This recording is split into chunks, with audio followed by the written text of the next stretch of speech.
नमस्कार, good morning. मैं कुणाल, आप देख रहे हो न्यूज़ बिहार। वक्त हो चला है सुबह से लेकर शाम तक की राज्य बिहार की काम की ओर महत्वपूर्ण खबरों को जानने का। चलिए बढ़ते हैं खबरों की ओर। पटना सहित दक्षिण बिहार में आज आंधी के साथ बारिश का अलर्ट। पटना सहित दक्षिण बिहार में मंगलवार को तेज आंधी के साथ बारिश के आसार हैं। इस दौरान मेघ गर्जन, वज्रपात और झोंके के साथ 30 से 40 किलोमीटर प्रति घंटे की रफ्तार से तेज हवा भी चलेगी। इसको लेकर मौसम विभाग ने येलो अलर्ट जारी किया है। वहीं बुधवार को भी बिहार के ज्यादातर जिलों में तेज आंधी के साथ बारिश होने का येलो अलर्ट जारी किया गया है। प्रदेश के अलग अलग हिस्सों में 22 मार्च तक आंधी पानी के आसार हैं। इससे अधिकतम तापमान में 2 से 4 डिग्री के सेल्सियस की गिरावट आएगी। 10 से 30 किलोमीटर तक वर्षा हो सकती है। पटना के मौसम विज्ञान केंद्र ने सोमवार को प्रेस विज्ञप्ति जारी कर बताया कि विभिन्न मौसमी घटकों के संयुक्त प्रभाव से राज्य में आर्द्रता में वृद्धि हो सकती है। इस कारण 19 से 22 मार्च के दौरान राज्य के अनेक स्थानों पर वर्षा होने का पूर्वानुमान है। इसके दौरान विशेषकर दक्षिण एवं पूर्व बिहार के कुछ स्थानों में हल्की से मध्यम स्तर की वर्षा होने की संभावना है। वहीं 19 से 21 मार्च के दौरान दक्षिण एवं पूर्व बिहार के कुछ स्थानों पर, शेष और भागों में 1 या 2 स्थानों पर मेघ गर्जन के साथ वज्रपात एवं सतही हवा की गति झोंके का 30 से 40 किलोमीटर प्रति घंटे रहने की संभावना है। मौसम विभाग ने बताया कि वज्रपात के साथ जान माल एवं पशु की हानि होने की आशंका है। वर्षा के साथ आंधी व वज्रपात के साथ फसलों को फलदार वृक्षों का नुकसान हो सकता है। झुग्गी झोपड़ी, टीन व कच्चे मकानों को भी नुकसान होने की आशंका है। किसान को खराब मौसम के दौरान कृषि कार्य को बंद करने और मौसम साफ होने के बाद कृषि कार्य करने का सलाह दी है। बिहार एनडीए में 40 लोकसभा सीटों पर बंटवारा फाइनल।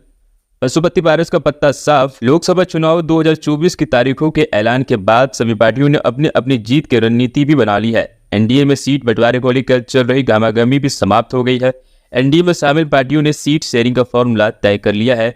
दिल्ली में सोमवार के सीट बंटवारे को लेकर अंतिम दौरे की बातचीत हुई, जिसके बाद सीट बंटवारे का फॉर्मूले का ऐलान किया गया। बिहार भाजपा के प्रभारी विनोद तावड़े ने सीट बंटवारे की जानकारी देते हुए कहा कि लोकसभा चुनाव 2024 में बीजेपी 17 सीटों पर, जेडीयू 16 सीटों पर और चिराग पासवान के एलजेपी रामविलास 5 सीटों पर अपने उम्मीदवार उतारेगी।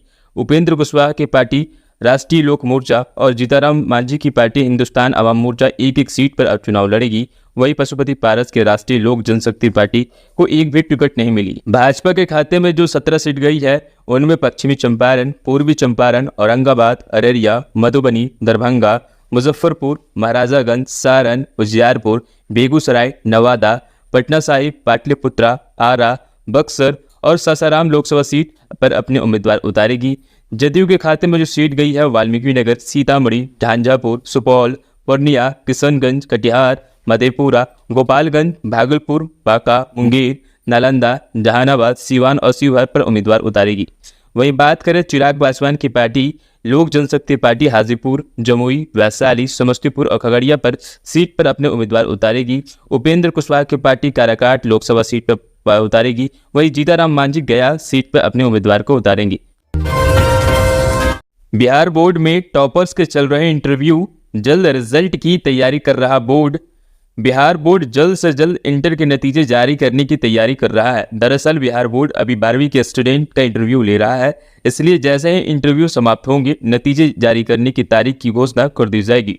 टॉपर्स के इंटरव्यू 2 से 3 दिन तक चलते हैं। इसके अलावा बोर्ड ने नतीजे के लिए सभी तैयारी कर ली है। बस नतीजे की जारी करने की तारीख कभी भी घोषित हो सकती है। इससे पहले कहा जा रहा था कि नतीजे 20 मार्च को जारी किए जा सकते हैं, लेकिन आधिकारिक तौर पर इसकी पुष्टि नहीं की गई और अभी जानकारी भी नहीं दी गई है। खबरों में आगे बढ़ने से पहले आपसे छोटा सा रिक्वेस्ट है, चैनल को सब्सक्राइब नहीं किए हैं तो चैनल को सब्सक्राइब करके बेल आइकन प्रेस कर दीजिए, ताकि खबरों का अपडेट आपको सही समय पर मिलता रहे। चलिए बढ़ते हैं हम अपनी खबरों की तरफ। पटना में नियम तोड़ रही बाइक तो मुजफ्फरपुर के कार मालिक को आ रहा चालान। बिहार में परिवहन विभाग और बिहार पुलिस का अजब गजब कारनामा सामने आया है। मुजफ्फरपुर के मीठनपुर थाना अंतर्गत नागेंद्र निवासी अरुण कुमार चौधरी के साथ अजीबोगरीब मामला हुई। उनके पास कोई बाइक नहीं है, वह एक कार के मालिक है जो पटना डीटीओ कार्यालय से निबंधित है, लेकिन उनके कार के रजिस्ट्रेशन नंबर का दुरुपयोग एक बाइक मालिक कर रहा है। इनकी जानकारी उन्हें तब मिली जब उनके मोबाइल पर पटना यातायात पुलिस ने मोटर व्हीकल एक्ट का उल्लंघन के तहत मैसेज किया। अरुण कुमार शर्मा को भेजे गए चालान में हेलमेट नहीं पहनने का आरोप लगाया गया है। चालान पर बाइक की तस्वीर भी दिख रही है। यह देखकर वह सन्न रह गए कि उनकी कार के रजिस्ट्रेशन नंबर बाइक कैसे चलाई जा रही है। मामला सामने आने की उन्होंने पटना यातायात पुलिस को ईमेल भेजकर शिकायत की। उन्होंने मांग किया कि उनकी कार पर बाइक के नाम पर काटे गए चालान को वापस लिया जाए और उनके बाइक को ड्राइवर को पकड़ा जाए जो गलत तरीके से कार का रजिस्ट्रेशन नंबर इस्तेमाल कर रहा है। दरअसल नंबर को गलत इस्तेमाल और जुर्माना चालान भेजे जाने से अरुण कुमार काफी परेशान चल रहे हैं। पीड़ित ने अपने नजदीकी थाने में कार के रजिस्ट्रेशन नंबर का दुरुपयोग को लेकर शिकायत भी की है। होली और चुनाव पर बिहार में बड़ा खेला का था प्लान। पुलिस ने करोड़ों की स्पिरिट के साथ 13 शराब माफिया को किया गिरफ्तार। लोकसभा चुनाव और होली से पहले बिहार के कोने कोने में शराब पहुंचाने के माफियाओं की साजिश को पुलिस ने नाकाम कर दिया है। यूपी बिहार के शराब सिंडिकेट को ध्वस्त कर दिया गया है। गोपालगंज पुलिस ने एसआईटी ने यूपी बिहार निवासी 13 शराब माफियाओं पर, तस्करों पर और लाइनर्स पर करोड़ों के कच्चे स्पिरिट के साथ गिरफ्तार किया है। स्पिरिट की बरामदगी 24 घंटे के अंदर एसपी ने टीम पूरे नेटवर्क का खुलासा कर दिया। सोमवार को एसपी ने बताया कि कुचाया चौट थाना अध्यक्ष सुनील कुमार के नेतृत्व में रविवार को बलथरी चेकपोस्ट पर उत्तर प्रदेश की तरफ से आ रहे डीसीएफ ट्रक से 50 ड्राम में रखा गया 11,000 लीटर स्पिरिट जब्त किया गया था। इस मामले में पुलिस ने ट्रक चालक सहित 2 लोगों को गिरफ्तार कर लिया गया था। इसके बाद रविवार को ही एसपी ने सदर एसडीपीओ प्रांजल के नेतृत्व में एसआईटी का गठन कर इस नेटवर्क से जुड़े शराब माफियाओं पर कार्रवाई का निर्देश दिया था। एसआईटी ने टीम ने मोतिहारी, सीवान, छपरा तथा उत्तर प्रदेश में छापेमारी करते हुए नेटवर्क से जुड़े कुल 13 शराब माफियाओं को गिरफ्तार किया है। एसपी ने बताया कुचाया कोर्ट पुलिस पर इस कार्रवाई पर जब्त स्पिरिट जिले में अब तक की सबसे बड़ी बरामदगी की गई है। लोकसभा चुनाव से पहले एक्शन में इलेक्शन कमीशन बिहार समेत 6 राज्यों के गृह सचिव हटाए गए हैं। लोकसभा चुनाव से पहले केंद्रीय निर्वाचन आयोग ने बड़ा फैसला लेते हुए बिहार के गृह सचिव एस सिद्धार्थ को हटाने का आदेश दे दिया है। बिहार समेत 6 राज्यों के गृह सचिव हटाए गए हैं। केंद्रीय निर्वाचन आयोग ने बिहार के साथ झारखंड, उत्तर प्रदेश, उत्तराखंड, हिमाचल प्रदेश और गुजरात केंद्रीय सचिव को पद से हटा दिया है।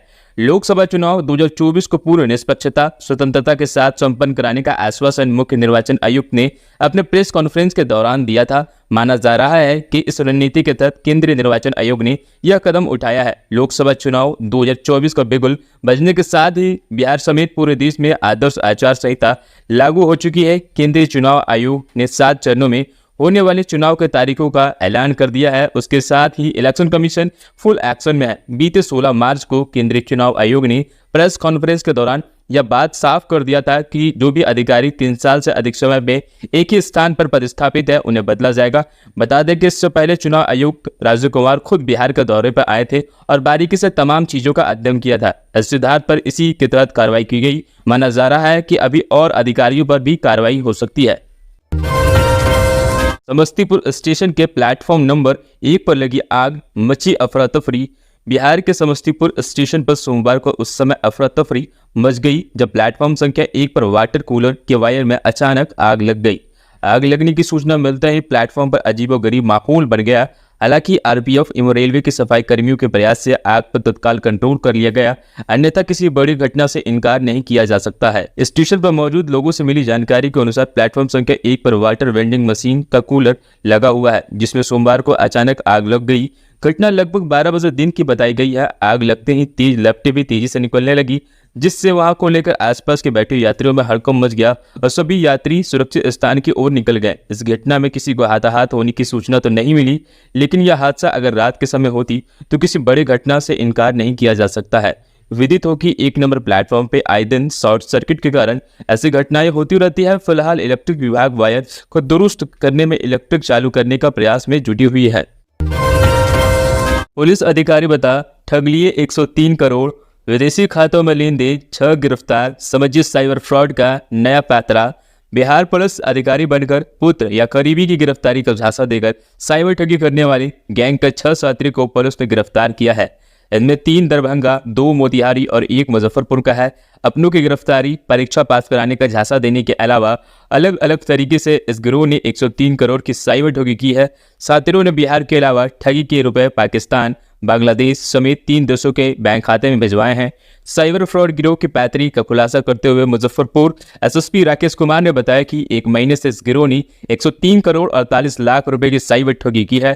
3 देशों में खाते के ठगी रुपए भेजे गए। मुजफ्फरपुर समेत कई जिलों में लगातार बेटे या करीबी की गिरफ्तारी की बात बताकर पुलिस के नाम पर अलग अलग बैंक अकाउंट पर रुपए मांगने का खेल चल रहा था। मामले में साइबर पुलिस की टीम ने दरभंगा, मोतिहारी और मुजफ्फरपुर की छापेमारी कर लोगों को गिरफ्तार किया है। बीपीएससी व जांच एजेंसी आमने सामने, लोकसभा आयोग ने यूयू से मांगा साक्ष्य। शिक्षक बहाली के तीसरे चरण की परीक्षा का प्रश्न पत्र आउट होने के मामले में जांच एजेंसी यूयू और बीपीएससी आमने सामने हो गए हैं। जांच एजेंसी यूयू ने अपनी शुरुआती जांच के बाद दावा किया है तीसरे चरण की परीक्षा का प्रश्न पत्र आउट हो गया। वहीं बीपीएससी ने इसे सिरे से खारिज कर दिया है। दोनों की अपनी अपनी दलीलें हैं। बीपीएससी ने इस मामले में आर्थिक अपराध इकाई से साक्ष्य मांगा है। आयोग ने जांच एजेंसी को परीक्षा शुरू होने के पूर्व प्रश्न पत्र और उत्तर लीक होने संबंधी ठोस साक्ष्य देने को कहा है। आयोग ने कहा है कि ठोस साक्ष्य और वांछित सूचनाएं प्राप्त होने पर समीक्षा के बाद परीक्षा का निर्णय लिया जाएगा। इधर प्रश्न पत्र लीक होने के संबंध में शनिवार को यूयू आयोग के प्रतिवेदन का उपलब्ध कराया गया। डायल 112 पर बढ़ा लोगों का भरोसा, 14 माह में 12 गुना ज्यादा मांगी मदद। बिहार में भागलपुर समेत सभी जिलों में इमरजेंसी रिस्पांस सिस्टम के तहत डायल 112 की सुविधा की लोगों को मदद करने के लिए शुरू कराई गई है। इस पर लोग अब कितना भरोसा कर रहे हैं, इसका अंदाजा इस बात से लगाया जा सकता है कि शुरू होने के 14 माह के भीतर मदद मांगने वालों की संख्या करीब 12 गुने में बढ़ोतरी हुई है और डायल 112 पर अब सेवा हर ग्रामीण इलाकों में क्षेत्रों में भी शुरू की गई है। इसमें मदद मांगने वालों की संख्या बढ़ेगी। पुलिस के द्वारा आंकड़ों के मुताबिक डायल 112 की शुरुआती 6 जुलाई 2023 को हुई थी। तब से लेकर जनवरी 2024 तक करीब 12,53,000 से ज्यादा लोगों ने मदद के लिए कॉल किया है, जिन्हें पुलिस के अलावा अन्य सहायता पहुंचाई गई। हर माह का औसत रिस्पांस टाइम के संसाधन बढ़ाने के लिए बेहतर हुए हैं। 14 माह में सबसे बेहतर रिस्पांस टाइम दिसंबर का है। लोगों का औसतन 17 मिनट 9 सेकेंड में मदद दी गई है। अब डायल 112 में पुलिस के अलावा एम्बुलेंस और फायर ब्रिगेड को भी जोड़ा जाएगा। बिहार में लागू नहीं होगा सीएए, बीजेपी के सहयोगी जेडीयू के खालिद अनवर का दावा। नीतीश का दिया हवाला। नरेंद्र मोदी की सरकार ने नागरिकता संशोधन कानून का लागू कर दिया है। इस कानून में पाकिस्तान, अफगानिस्तान और बांग्लादेश से आए गैर मुस्लिम शरणार्थियों को भारत की नागरिकता दी जाएगी। नीतीश कुमार के नेतृत्व वाली बिहार में एनडीए सरकार प्रदेश में यह कानून लागू करेगी या नहीं, इस पर जदयू के नेता खालिद अनवर का बड़ा बयान दिया है। प्रेस में संबोधित करते हुए खालिद अनवर ने कहा है कि प्रदेश में यह कानून लागू नहीं होगा, इसलिए किसी को डरने की जरूरत तो नहीं। केंद्रीय गृह मंत्री अमित शाह के आदेश पर बीते 11 मार्च को सीएए कानून देश भर में लागू करने का ऐलान कर दिया गया है। नागरिकता संशोधन कानून की अधिसूचना 2019 में जारी की गई थी। 4 साल बाद 2024 में लोकसभा चुनाव से ठीक पहले इसमें अमल लाया गया। बीजेपी ने कहा कि 2019 में लोकसभा चुनाव में किया गया वादा हमने पूरा किया। इस बीच खालिद अनवर ने यह बयान दिया कि जब नीतीश कुमार महागठबंधन के नाता तोड़कर भाजपा के नेतृत्व वाली एनडीए में शामिल हो चुके हैं, तो पत्रकारों से बातचीत करते हुए अनवर ने कहा मुख्यमंत्री नीतीश कुमार पहले ही इस कानून पर अपना स्टैंड क्लियर कर चुके हैं और बिहार में इस कानून को लागू नहीं किया जाएगा।